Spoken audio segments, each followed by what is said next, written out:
So you can see that there was wheeling and dealing going on with absolutely massive UK defence contracts that were being done through the back door by Mr. Werrity and his organisation Pargav and Pargav Limited. So the major press, which has convinced people in Britain that it's a little bit of maybe slap and tickle between Mr. Fox and his best man, this is a smokescreen, because what has gone on in the background is absolutely massive arms deals. But of course, it's also exposed that David Cameron has been levered into power by international arms dealers. And I mean, as you said, this just opened up a can of worms that never ends. There was another group which was connected to this scandal, which I mentioned at the start. You had Werrity, of course, with Atlantic Bridge, but Atlantic Bridge, one of its main funders is this Israeli BICOM lobbyist groups. And no, from what I can see, no mainstream establishment newspaper has done a story on this astounding revelation, which came out in a leaked email, which was mistakenly sent by BICOM's CEO, this Israeli lobby group, to the press. And in this email, Brian, they brazenly boast about how they've penetrated BBC News and Sky News as a means of, quote, ensuring the most objectively favourable line was taken, end quote, in relation to a pro-Israeli stance in the news. Here's another quote in this leaked email. After contact with BICOM media team, Sky News changed their narrative in explaining the prior events in the region which led up to this weekend, and they're talking about the siege on the Israeli embassy back in September. So this group that funds Werrity's Atlantic Bridge, in their own emails, brag about how, I mean, there's another one where they talk about they have a meeting with the BBC News editor. There's another quote where they say, quote, I briefed Jonathan Ford, the Financial Times lead writer, for his upcoming article. I briefed him. It's not that they gave him a quote or an interview. This lobby group is briefing our journalists, BBC, Sky News, Financial Times, on what to report. And they brag about how they made them change their narrative about certain events. And this is the group linked to Werrity's Atlantic Bridge. So, I mean, Brian, we've caught them red-handed. This is how talking points in the media are generated. It's about how they dictate reality to us. So, I mean, what does this say about the so-called impartiality of the likes of the BBC and Sky News, that they're being briefed by pro-Israeli lobby groups? Well, this is absolutely correct. I'd just like to say at this point, because I think it is an important thing to talk about. We're here talking about Israeli interests. The principal interest for us is what our own ministers are doing, intermixing with these people. I can at the moment just sort of put a wall down and say the Israelis, separate country, whatever they want to do, they can get on and do it. We may not agree with all of it, but at the moment in Britain we are focusing on what our own politicians are doing, being bought or directed by these people. When I voted when I have voted in national elections, I don't ever remember voting on a basis that I wanted people who were actually working for Israel coming into my country. Now, the key man in this, Mr. Zabludowicz, was the man who was intimately linked with the British Israel Communications and Research Centre, and he donated some £800,000 to them. So we're not talking about small institutions who are short of a bit of money. We're talking about people who are directing sums of billions of pounds or billions of dollars, and they are capable of buying whole organisations and government, never mind a few individual people. But if you dig into BICOM, you very quickly find Mr. Fox's smiling face at their events.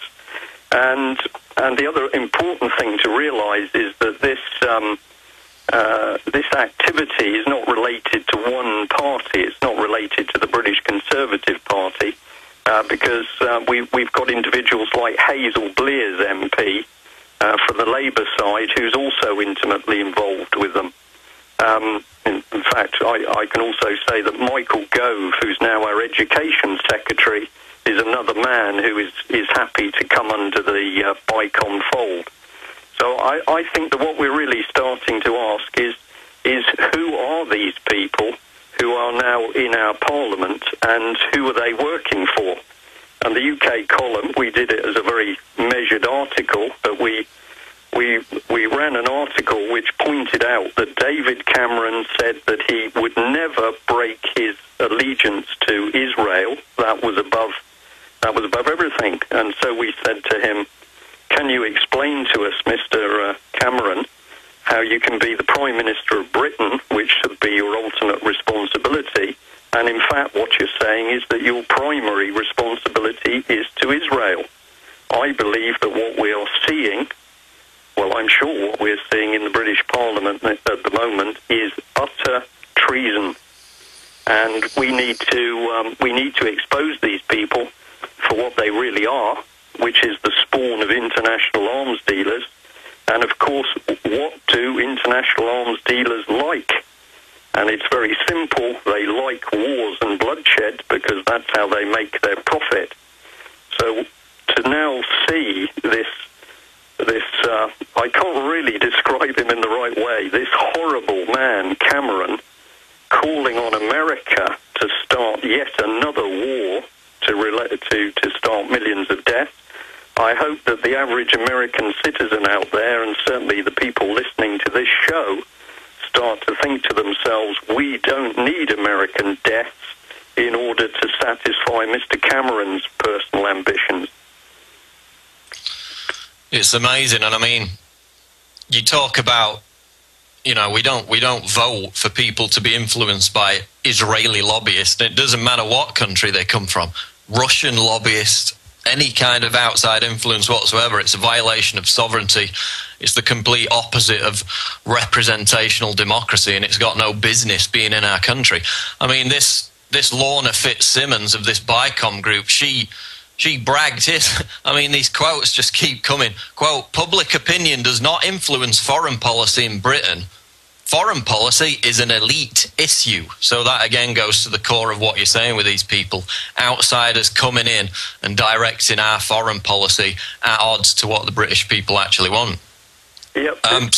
Switching gears, Brian, though, yeah. And I want to get onto the child abuse issue in a moment, but we had this big story a couple of months ago. What do you think about YouTube pulling down the video of the protest at Birkenhead where members of your group attempted to arrest the judge due to a, quote, government removal request? That's what YouTube said, and they pulled the video. Well, just to set the scene for listeners, a few months ago, in a totally peaceful demonstration, 600 people on the streets up in the Midlands in UK. Basically, a judge was arrested for running an unlawful court. Now, of course, the police did what we would expect of the police, which is that the police ended up defending the judge. He wasn't harmed, he wasn't assaulted anyway, but he was simply informed he was being put under arrest by the public because he was running an unlawful court.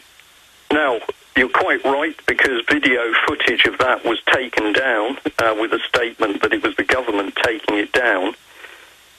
This is highly significant, and I personally believe it's wonderful, it's excellent, because what it has shown, and people understand the meaning, is the government is terrified of what people can do when they've got proper knowledge and understanding of what's happening in their country.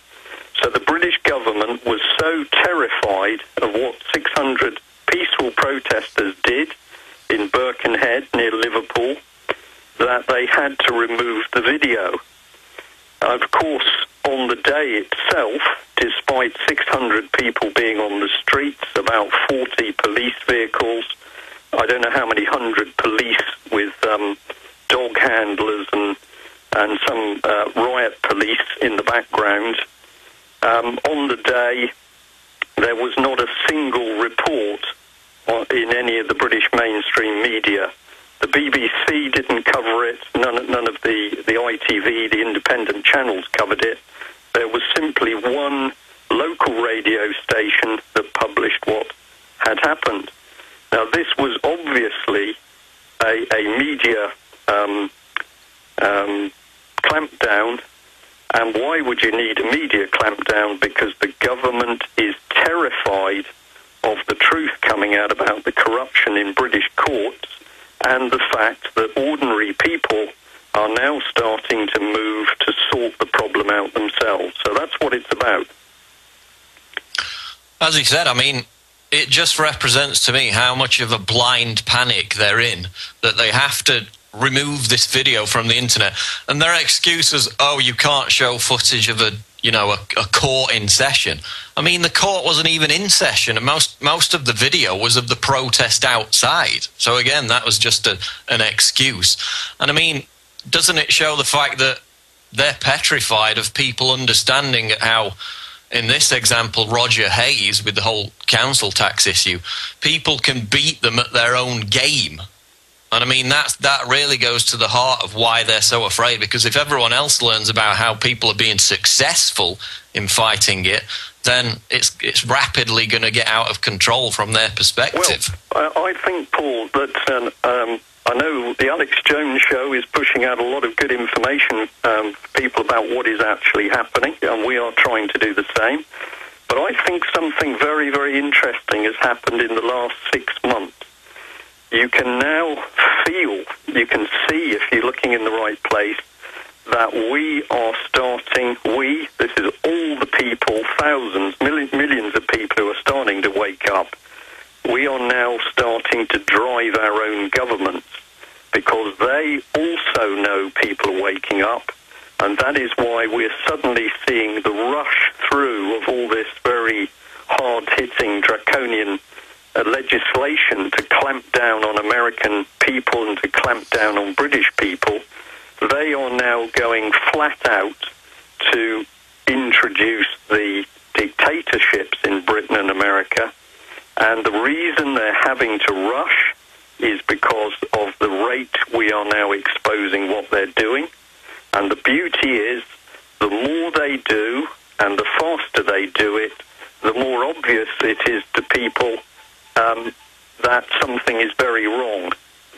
So I think we, as well as getting out the message of all the terrible things that are happening at the moment, we've also very much got to focus on the positive things and where we're having successes.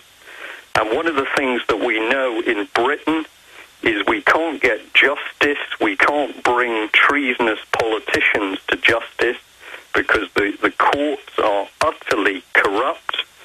And one British MP called John Hemming, who came to an event we put on the weekend before last, was happy to stand on stage and be filmed saying that the British courts and judiciary are corrupt.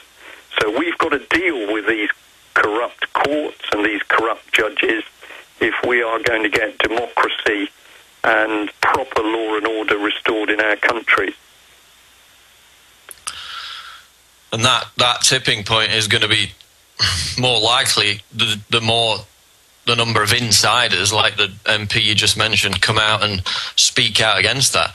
But I mean, readers of the UK column are well aware of, switching gears for the next topic, the fact that you've covered this serial state kidnapping of children for years now. And for our American audience, if you think the CPS is bad in the United States, then this certainly rivals it. We're talking about no court order, barely any legal process in many cases. Police, from the stories I read, literally hunting down cars in the middle of the night to snatch babies from parents. I mean, Brian, we've read cases in the media about, taking so-called obese children from parents, and the media will report on that at length.